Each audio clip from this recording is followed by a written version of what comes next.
महाराष्ट्र विधानसभा निवडणुकीची litmus taste म्हणून ज्या निवडणुकीकडे पाहिलं जातं ती हरियाणा आणि जम्मू काश्मीर निवडणुकीचे निकाल आज जाहीर होत आहेत. हरियाणामध्ये जर पाहिलं तर भारतीय जनता पक्ष तिसऱ्यांदा सत्तेवरती येताना दिसतोय, तर जम्मू काश्मीरमध्ये नॅशनल कॉन्फरन्स आणि काँग्रेस ही सत्तेवरती येताना दिसत आहेत. याचविषयी बोलण्यासाठी आपल्यासोबत ज्येष्ठ संपादक आणि राजकीय विशेषज्ञ संजय आवटे सर आहेत. सर, तुमचं टॉप न्यूज मराठीमध्ये खूप खूप स्वागत. सर, आपण बघतोय की हरियाणामध्ये भारतीय जनता पक्ष पुन्हा एकदा सत्तेवरती येताना दिसतोय. खरं म्हणजे हा निकाल तसा धक्कादायक आहे. आपण बघितलं सगळे एक्झिट पोल आणि सगळ्यांचा अंदाज जर पाहिला तर साधारणपणे हरियाणामध्ये काय होईल याचा अंदाज आलेला होता आणि तो अंदाज असा होता की साधारणपणे काँग्रेसला बहुमत मिळेल. अगदी काही लोकांना तर सुनामी येईल आणि फार मानहानिकारक पराभव भाजपचा होईल अशी अपेक्षा होती, असं अनेकांना वाटत होतं. पण एक्झिट पोल नेहमीच चुकतात, त्याप्रमाणे याही वेळी एक्झिट पोल चुकलेले आहेत. 1967 नंतर पहिल्यांदाच हरियाणामध्ये एखाद्या सरकारनं हॅट्रिक केलेली आहे आणि ती हॅट्रिक भाजपने केलेली आहे. मला असं वाटतं त्याच्यामध्ये बऱ्याच गोष्टी आहेत. एक तर काँग्रेसची अवस्था चांगली होती का, तर खरंच चांगली होती आणि अँटी इन्कम्बन्सी भाजपबद्दल किंवा एकूण सरकारबद्दल फार मोठ्या प्रमाणात होती.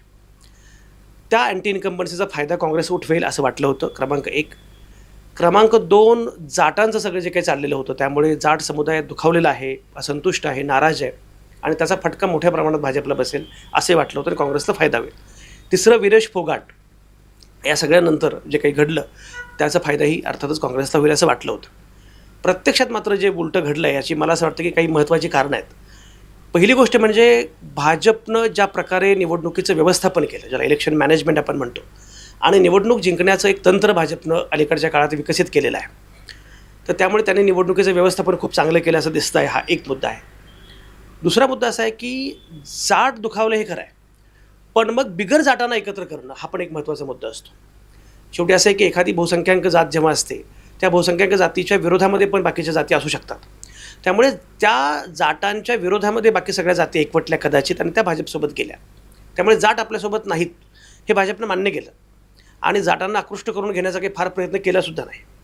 पण जाटे तर बाकी जाती ज्या आहेत त्या जाती मात्र एकत्रितपणे आपल्या बाजूला याव्यात असा प्रयत्न केला आणि तो फायदा भाजपला झाला असं दिसतंय.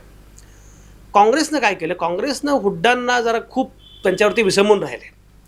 म्हणजे हुड्डांच्या नेतृत्वाखाली निवडणूक लढली इथपर्यंत ठीक आहे, पण ते म्हणतील ते उमेदवार, म्हणजे साधारणपणे हरियाणा हे छोटं राज्य आहे, पण 90 आमदार जे होते तर त्या 90 तिकिटांपैकी जवळपास 70-80 तिकीटं ही हुड्डांनी ठरवली आणि बाकीचे नेते जे आहेत त्या नेत्यांना काही फारसं महत्त्व दिलं गेलं नाही आहे. हा त्यातला पहिला मुद्दा आहे जी काँग्रेसनं चूक केली असं वाटतं. दुसरं असं की एक लक्षात घ्या की तुम्हाला जनाधार आहे हा मुद्दा वेगळा आहे, पण जनाधाराचं रूपांतर हे विजयामध्ये करावं लागतं, जागांमध्ये करावं लागतं. जनाधाराचं रूपांतर जागांमध्ये करण्यासाठी तुम्हाला निवडणुकीचं व्यवस्थापन फार व्यवस्थितपणे करायला पाहिजे. त्या व्यवस्थापनामध्ये काँग्रेसची मोठी चूक झाली असं मला वाटतं. पुढचा मुद्दा म्हणजे राहुल गांधी हे ज्या प्रकारे खरं म्हणजे राहुल गांधींनी त्या सगळ्या टप्प्यामध्ये ते फार उशिरा आले. म्हणजे जेव्हा सुरू झालं, कॅम्पेन सुरू झालं होतं त्या प्रचारामध्ये राहुल गांधी फार उशिरा आले, की मला असं म्हणता येईल की काँग्रेसच्या केंद्रीय नेतृत्वानं ही निवडणूक पूर्णपणे हुड्डांवर सोपवलेली होती आणि सोडून दिलेली होती. त्यामुळे ज्या प्रकारचं नियोजन करायला पाहिजे ते केलं नाही, त्याचा फटका अर्थातच काँग्रेसला बसला असं मला वाटतं. मुळात एक गोष्ट आहे की विधानसभा निवडणूक ही लोकसभेपेक्षा वेगळी असते. लोकसभा निवडणुकीमध्ये काय झालं आपण बघितलं. लोकसभा निवडणुकीमध्ये हरियाणामध्ये भाजपला फटका बसला होता, पण तसाच फटका विधानसभा निवडणुकीत बसला नाही.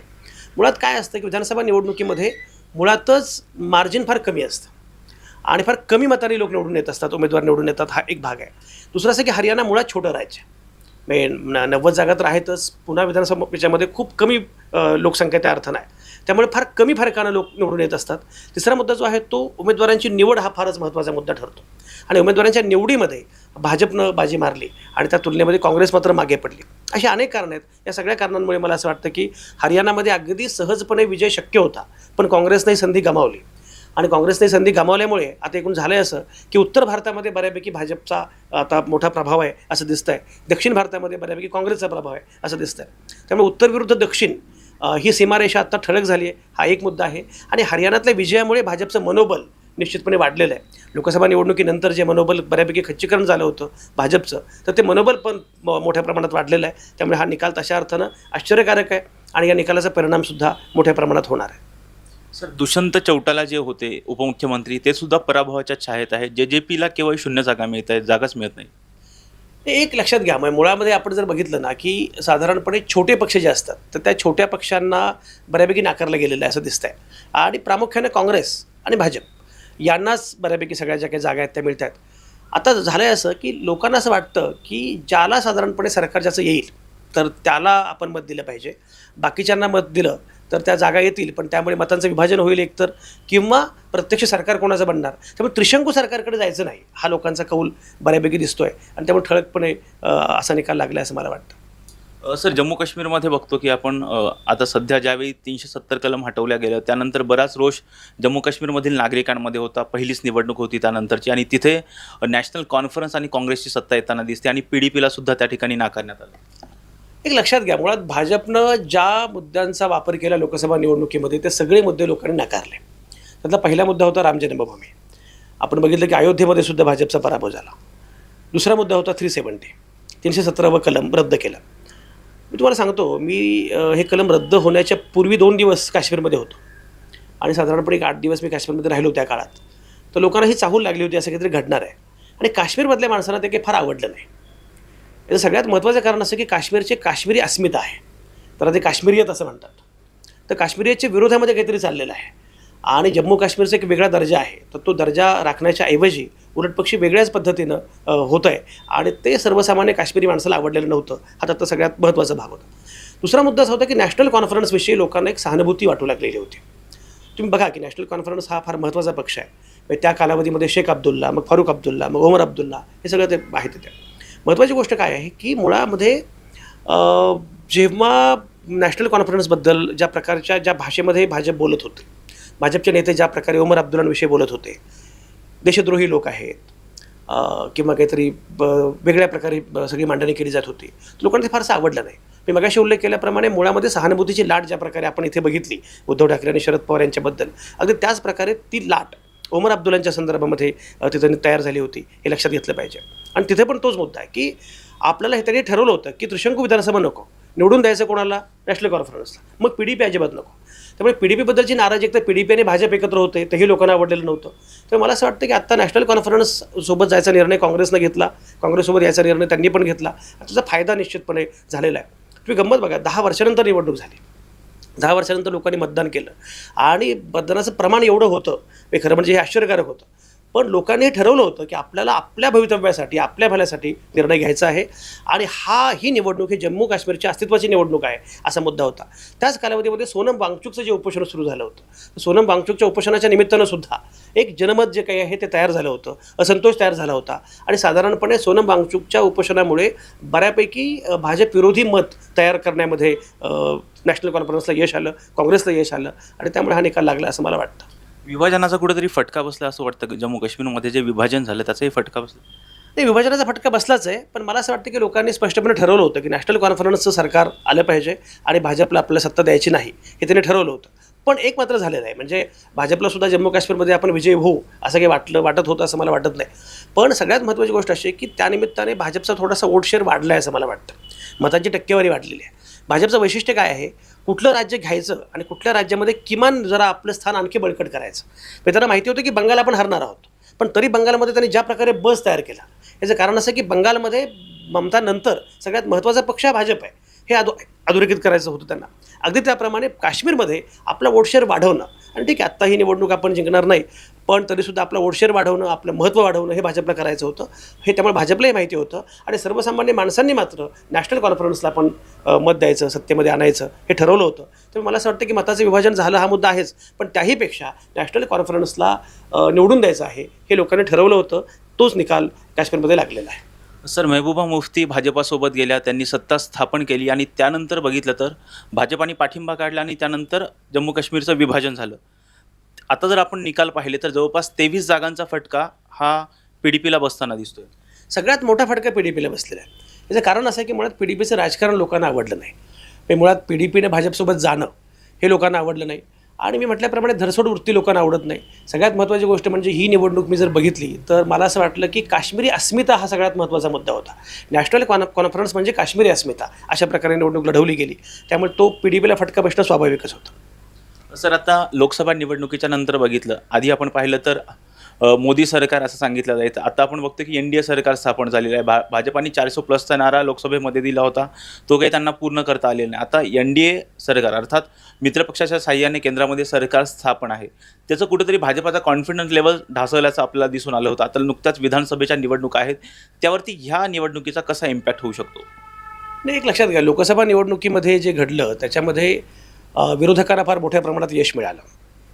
म्हणजे मी नेहमी सांगत असतो की आपल्याकडे संसदीय लोकशाहीचं रूपांतर अध्यक्षीय लोकशाहीमध्ये करण्याचा प्रयत्न सुरू होता. आता मात्र संसदीय लोकशाही आहे हे लोकांच्या लक्षात आलं. तुम्ही गंमत बघा की 10 वर्ष लोकसभेमध्ये विरोधी पक्षनेता नव्हता, पण लोकसभेमध्ये विरोधी पक्षनेता आला आणि एकूणच असं दिसतं की काँग्रेसचं आणि एकूण इंडियाचं विरोधकांचं बळ वाढलं आणि भाजपच्या लक्षात आलं की आपण लोकांना गृहीत धरू शकत नाही. लोकसभा निवडणुकीमध्ये प्रामुख्याने उत्तर प्रदेश, महाराष्ट्र या राज्यांमध्ये जो काही धक्का बसला, पण मला असं दिसतं आहे की जम्मू काश्मीरच्या निवडणुकीचा तसा फार परिणाम होणार नाही, पण हरियाणाचा निकाल जो आहे त्याचा मात्र परिणाम महाराष्ट्राच्या विधानसभा निवडणुकीवर आणि झारखंडवर दोन्हीवर होऊ शकतो. मुळामध्ये खरं म्हणजे गेल्या वेळी आपण बघितलं की हरियाणा आणि महाराष्ट्र यांची निवडणूक एकाच वेळी झालेली होती. आता मात्र हरियाणा अगोदर झाली, आता महाराष्ट्र होत आहे. आता महाराष्ट्र आणि झारखंडवर हरियाणा परिणाम जो होणार आहे तो कसा होईल तो बघितलं पाहिजे. मला असं वाटतं की मुळात हरियाणा हे छोटं राज्य आहे, महाराष्ट्र हे फारच मोठं राज्य आहे, म्हणजे एका चौपट जवळपास राज्य आहे महाराष्ट्र. पण तरीसुद्धा महाराष्ट्रावर परिणाम 2 अर्थाने होणार आहे. पहिली गोष्ट अशी आहे की एक म्हणजे भाजपचं मनोबल वाढलेलं आहे. मधल्या काळात भाजपचं मनोबल फारच खच्चीकरण झालं होतं. याचं कारण असं आहे की महाराष्ट्रामध्ये फार मोठ्या पराभवाला भाजपला तोंड द्यावं लागलं लोकसभेला, आणि त्याच्यानंतर महाविकास आघाडीचं मनोबल वाढलं आणि भाजप हरू शकतं, महायुती हरू शकेल, महाविकास आघाडी सरकार पुन्हा येऊ शकेल असं वाटण्यासारखं वातावरण तयार झालेलं होतं. आता या निकालाचा परिणाम जो आहे त्यामुळे भाजप जिंकू शकतं, हा एक मुद्दा आहे. बरं, हरियाणासारख्या राज्यामध्ये की जिथे पूर्णपणे अँटी इन्कम्बन्सी होती, भाजप पराभूतच होणार असं मानलं जात होतं, तरीही भाजप सत्तेमध्ये जर येऊ शकतं तर महाराष्ट्रामध्ये भाजपला नक्की संधी आहे असं वाटेल, हा एक मुद्दा आहे. दुसरा मुद्दा एक संदर्भ आणखी सारखा आहे किंवा साधर्म्य आहे. ते साधर्म्य असं आहे की जाट आणि मराठा, तिकडे ज्याप्रमाणे जाट त्याप्रमाणे इकडे मराठा, म्हणजे जाटांचा असंतोष जो आहे तो असंतोष असूनसुद्धा, जाटांकडे लक्ष न देऊनसुद्धा जर हरियाणामध्ये भाजपला यश मिळू शकतं तर मराठा कितीही नाराज असले तरीसुद्धा महाराष्ट्रामध्ये पण भाजपला यश मिळू शकेल असं बोललं जाऊ शकतं. आता महाराष्ट्रातली अवस्था वेगळी आहे, चित्र वेगळं आहे. याचं कारण असं आहे की मुळामध्ये महाराष्ट्रामध्ये मराठा असंतुष्ट आहेत हे खरंच आहे, आणि त्या असंतोषाचा फटका कशाप्रकारे बसला लोकसभा निवडणुकीमध्ये महाराष्ट्रात ते आपण बघितलेलं पण आहे. पण मला असं वाटतं की त्याहीपेक्षा एक महत्त्वाचा वेगळा मुद्दा असा आहे महाराष्ट्रामध्ये की महाराष्ट्रामध्ये मराठा वगळता अन्य जाती या भाजपसोबत जातील असं काही वाटत नाही आहे, तर ते गेल्या असंही वाटत नाही आहे. म्हणजे पिछडे असतील, दलित असतील, आदिवासी असतील, OBC असतील, हे एक गट असतील असं काही वाटत नाही. त्यामुळे त्या अर्थानं महाराष्ट्रामध्ये फायदा होईल भाजपला असं मला वाटत नाही. पण निश्चितपणे हे नक्कीच आहे की ज्या प्रकारच्या व्यूहरचना त्यांनी हरियाणामध्ये केल्या, ज्या प्रकारचा निकाल लागला, त्यानंतर निश्चितपणे मनोबल तर वाढलेलं आहे. आणि एक भाजपची एक स्ट्रॅटेजी आहे, भाजपची व्यूहरचना आहे, जी बहुसंख्याक जात असते त्या बहुसंख्याक जातीकडे ते अनेकदा दुर्लक्ष करतात. तुम्ही जर बघितलं, गुजरात आहे, मध्य प्रदेश आहे, हरियाणा आहे, राजस्थान आहे, अनेक ठिकाणी बहुसंख्याक जातीच्या नसणाऱ्या माणसाला मुख्यमंत्रीपद पण दिलेलं आहे. असा प्रयोग भाजपनं अनेक वेळा केलेला आहे. त्यामध्ये त्यांची व्यूहरचना अशी असते की जेव्हा आपण एखादी जात बहुसंख्याक असं म्हणतो तेव्हा त्या बहुसंख्याक जातीला विरोध करणाऱ्या जातीसुद्धा एकवटतात, आणि त्या जातींची संख्या ही उलटपक्षी जास्त असते, त्यांची लोकसंख्या ही उलटपक्षी जास्त असते. त्यामुळे मतांच्या टक्केवारीचा विचार जर केला, म्हणजे महाराष्ट्रामध्ये सुद्धा त्यांनी मराठी आपल्याकडे यावेत असं एका टप्प्यानंतर फारसा काही विचार केला नाही, पण त्यापेक्षा बाकी जातींना एकवटण्याचा प्रयत्न केलेला आहे महाराष्ट्रामध्ये. फक्त त्या प्रयत्नांना किती यश येतं भाजपला महाराष्ट्रामध्ये ते बघितलं पाहिजे. पण त्या प्रकारचं यश आलं तर हरियाणाचं मॉडेल आपण महाराष्ट्रामध्ये राबवू शकतो आणि महाराष्ट्रामध्ये यश मिळवू शकतो असं भाजपला वाटू शकतं. मला असं वाटतं की सगळ्यात महत्त्वाची गोष्ट जी आहे ती म्हणजे मनोबल उंचावणं, ही सगळ्यात त्यातली महत्त्वाची गोष्ट आहे. आता ज्या प्रकारचं आउटगोईंग सुरू आहे भाजपमधून आणि शरद पवारांच्या पक्षामध्ये ज्या प्रकारचं इन्कमिंग सुरू आहे, हरियाणाच्या निकालानंतर कदाचित थोडंसं चित्र बदलू शकतं आणि भाजपला संधी आहे असं वाटू शकतं. क्रमांक 1. क्रमांक 2 मुद्दा जो आहे तो आता भाजपची बार्गेनिंग पॉवर वाढेल. म्हणजे आम्हाला 150 जागा लढायच्यात तर आम्हाला जास्त जागा लढू द्या, कारण आमचा स्ट्राईक रेट चांगला आहे आणि ज्याप्रमाणे हरियाणा मी जिंकलं त्याप्रमाणे मी महाराष्ट्र पण जिंकू शकतो. त्यामुळे घटक पक्ष जे आहेत म्हणजे एकनाथ शिंदे असतील किंवा अजित पवार असतील त्यांच्या तुलनेमध्ये आपल्याला अधिक म्हणजे खूपच अधिक जागा मिळाल्या पाहिजेत असं तर वाटू शकतं. हा एक मुद्दा आहे. आणि काँग्रेसच्या पराभवानंतर महाविकास आघाडीमध्ये काँग्रेसची बार्गेनिंग पॉवर थोडी कमी होऊ शकते की हरियाणामध्ये तुम्ही अशीच चूक केली, हरियाणामध्ये तुम्हाला असं वाटलं होतं की आपल्याला खूप चांगल्या जागा मिळतील, प्रत्यक्षात काय घडलं. त्यामुळे कदाचित महाविकास आघाडीमध्ये काँग्रेसच्या तुलनेमध्ये शरद पवार आणि उद्धव ठाकरे यांची बार्गेनिंग पॉवर वाढू शकते. हाही परिणाम त्यामुळे होऊ शकतो असं मला वाटतं. पण थोडासा परिणाम होणार आहे, यात काही शंका नाही आहे. सर, जसं तुम्ही सांगितलं की हरियाणामध्ये जे जाट होते, जाट हे सत्ताधारी भाजपाच्या विरोधात होते, परंतु भाजपाने जे नॉन जाट होते त्यांना जवळ करण्याचा प्रयत्न केला. अगदी महाराष्ट्रामध्ये बघितलं तर मराठा समाज हा कुठेतरी भारतीय जनता पक्षापासून दुरावल्याचं आपल्याला दिसून आलं. त्याचंच प्रतिबिंबित जे आहे लोकसभा निवडणुकीमध्ये दिसलं. त्यावेळी भारतीय जनता पक्षाकडून महाराष्ट्रामध्ये परत एकदा माधवचा प्रयोग होऊ शकतो का? हे मी जे म्हटलं ना की भाजपचा प्रयोग मुळात हा आहेच, भाजपची ही इच्छा आहेच की मराठ्यांना थोडंसं दूर ठेवायचं आणि बाकी सगळे जे ओबीसी आहेत, तुम्ही जे माधवचा उल्लेख केला, त्या सगळ्या ओबीसींना एकवटायचं, ओबीसींना सोबत घ्यायचं, असा प्रयत्न त्यांनी केलेला आहे. विधान परिषदेमध्ये आत्ता जे आमदार त्यांनी उमेदवार दिले होते, जे आमदार झाले सुद्धा, त्यामध्ये पण हा प्रयोग त्यांनी केला की मराठ्यांपेक्षा सुद्धा प्रामुख्यानं ओबीसींना जास्त स्थान देण्याचा प्रयत्न केला आणि ते त्यांचं राजकारण आहे, त्याला अनेकदा यश आलेलं आहे. फक्त महाराष्ट्रामध्ये गडबड काय झाली आहे की मराठी दुरावले हे खरंच आहे, मराठी भाजपसोबत जाणार नाहीत हे खरंच आहे, पण तुम्ही जो म्हणता तशा प्रकारे माधव किंवा ओबीसी एकवटतील असं पण जाणवत नाही आहे. म्हणजे ओबीसी भाजपबद्दल फार खुश आहेत किंवा ते भाजपसोबत जातील एक गठ्ठा, असं काही वाटत नाही आहे. त्यामुळे मराठे पण दुखावले आणि बाकीचे पण सोबत आले नाहीत एक गठ्ठा, त्याचा फटका भाजपला बसू शकतो. आणि ज्या प्रकारे लोकसभेमध्ये घडलं, प्रामुख्यानं मुस्लिम दलित हे एकवटले महाविकास आघाडीसोबत, संविधानाचा मुद्दा तेव्हा फारच महत्त्वाचा होता. आता संविधान बचाव किंवा काय असा मुद्दा महत्त्वाचा नाही आहे, पण अद्यापही मुस्लिम दलित हे महाविकास आघाडीसोबत आहेत असं वाटतं, जाणवतं. तर या केसमध्ये मराठा पण नाहीत, दलित मुस्लिम पण नाहीत आणि ओबीसी पण एक गठ्ठा आपल्यासोबत नाहीत. असं झालं तर त्याचा फटका भाजपला बसू शकतो आणि या सगळ्या जातींना एकवटण्याचं आव्हान त्यांच्यासमोर आहे आणि आज तरी ते आव्हान सोपं आहे असं वाटत नाही. असं जसं जम्मू काश्मीरमध्ये बघितलं की काश्मीरी अस्मितेवरती निवडणुका झाल्या, त्याचा PDPला आणि भाजपाला फटका बसला. महाराष्ट्रातल्या निवडणुका कोणत्या मुद्द्यांवरती होऊ शकतात? हे बघा, लोकसभेचं नॅरेटिव्ह वेगळं होतं. लोकसभेच्या नॅरेटिव्हमध्ये संविधान हा मुद्दा फार महत्त्वाचा होता आणि बाकी अनेक मुद्दे होतेच. मला असं वाटतं की विधानसभा निवडणुकीमध्ये जे महत्त्वाचे मुद्दे असतील त्यातला सगळ्यात पहिला मुद्दा जो आहे तो म्हणजे भाजपचं राजकारण लोकांना आवडलेलं नाही आहे. महाविकास आघाडी सरकार पडणं, शिवसेना फुटणं आणि नंतर राष्ट्रवादी काँग्रेस फुटणं, हे जे काही घडलं, जे भाजपनं जे काही फोडाफोडीचं राजकारण केलं, तर तो असंतोष हा सगळ्यात महत्त्वाचा मुद्दा आहे. हा पहिला भाग आहे. दुसरं असं की अद्यापही शरद पवारांच्याबद्दल सहानुभूतीची लाट कायम आहे, ती वाढते असं दिसतंय. उद्धव ठाकरेंच्याबद्दल सुद्धा सहानुभूती कायम आहे, हा दुसरा मुद्दा आहे. तिसरा मुद्दा जो आहे तो म्हणजे एकूणच महाराष्ट्रामधले सगळे जे बाकीचे मुद्दे, ज्याप्रमाणे तुम्ही उल्लेख केला काश्मीरमधल्या अस्मितेचा, त्याचप्रमाणे मराठी अस्मिता, समहाऊ एक प्रकारचं नॅरेटिव्ह तयार झालेलं आहे. उद्धव ठाकरे, शरद पवार आणि काँग्रेस म्हणजे मराठी अस्मिता आणि भारतीय जनता पक्ष म्हणजे महाराष्ट्रद्रोही पक्ष. यांना सगळे उद्योग गुजरातला न्यायचे आहेत, महाराष्ट्राच्या हितच यांना काही करायचंच नाही आहे, अशा प्रकारचं एक नॅरेटिव्ह लोकसभा निवडणुकीत पण तयार झालं आणि ते नॅरेटिव्ह अद्यापही कायम आहे.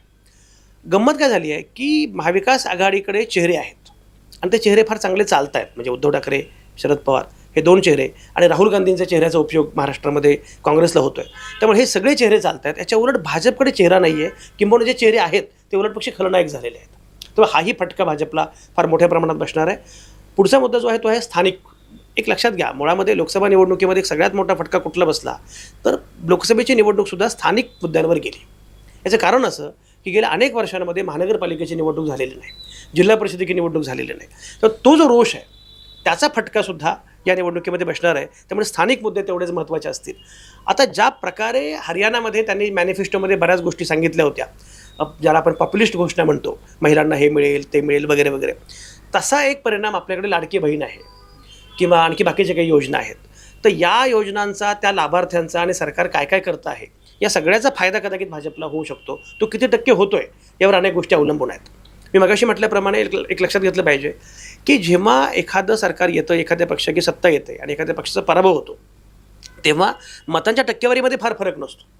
म्हणजे आणीबाणीनंतर जी मोठी निवडणूक झाली आणि ज्या निवडणुकीमध्ये, ऐतिहासिक निवडणुकीमध्ये अगदी लोकांनी निवडणूक आपल्या हातामध्ये घेतली, इंदिरा गांधींच्या पक्षाचा पराभव झाला, इंदिरा गांधींचा व्यक्तिगत पराभव झाला, त्याही निवडणुकीमध्ये मतांच्या टक्केवारीमध्ये अंतर 4% होतं. तर टक्केवारीचं अंतर फार कमी असतं. आता या लाडकी बहीण आणि बाकीच्या सगळ्या योजनांमुळे किती टक्के मतं भाजपकडे येऊ शकतात यावर अनेक गोष्टी अवलंबून आहेत. आणि दुसरा मुख्य मुद्दा जो येणार आहे आपल्याकडे महाराष्ट्रामध्ये तो म्हणजे मतांचं विभाजन.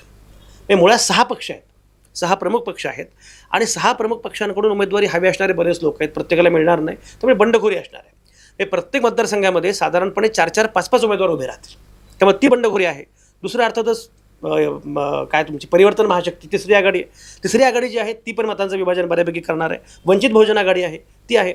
या सगळ्याचा विचार केला तर मतांचं विभाजन मोठ्या प्रमाणात होणार आहे. आणि जर 5-5, 6-6 उमेदवार एका मतदारसंघामध्ये तगडे उभे राहिले तर एकूणच मार्जिन फार कमी असणार आहे आणि कमी मताधिक्याचा उमेदवार निवडून येईल.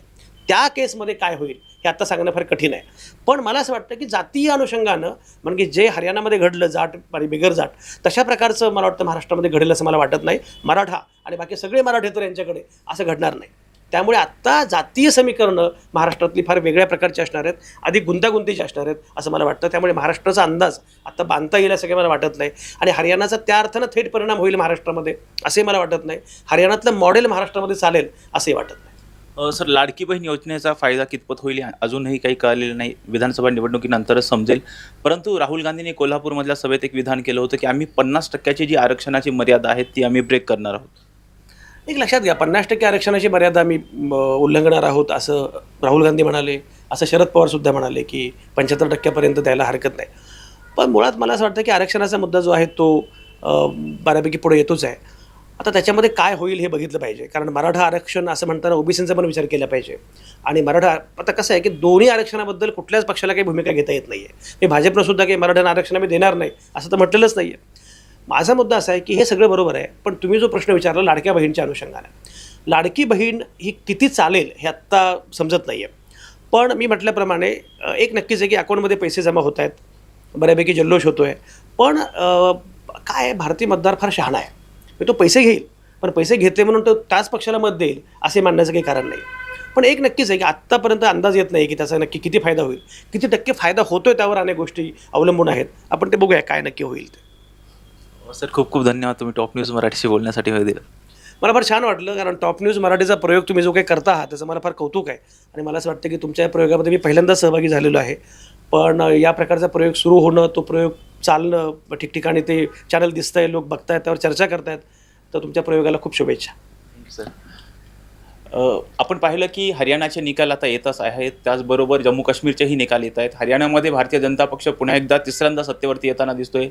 जम्मू काश्मीरमध्ये आपण पाहिलं तर काँग्रेस आणि नॅशनल कॉन्फरन्स पुन्हा एकदा, अर्थात पुन्हा म्हणता येणार नाही, भारतीय जनता पक्ष आणि PDPची जी सत्ता होती ती सत्ता उलथवून परत एकदा नॅशनल कॉन्फरन्स आणि काँग्रेस पुन्हा एकदा सत्तेवरती येते. याचा इम्पॅक्ट महाराष्ट्राच्या राजकारणात आगामी विधानसभा निवडणुकीवरती होतो का हे पाहणं आता महत्त्वाचं असणार आहे. व्हिडिओ जर्नलिस्ट निलेश लोहारसह Rajratna Jondhale, top news Marathi, Pune.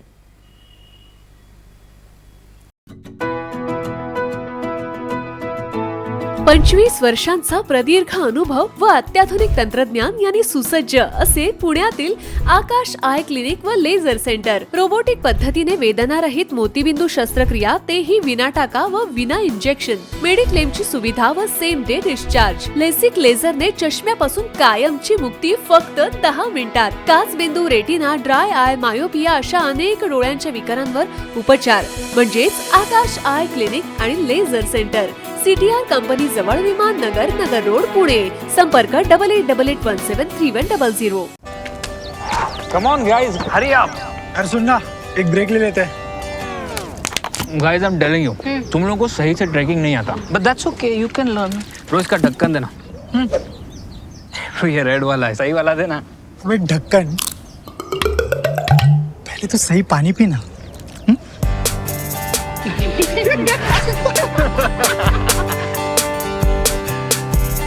Manikchand Oxyrich, proudly Indian.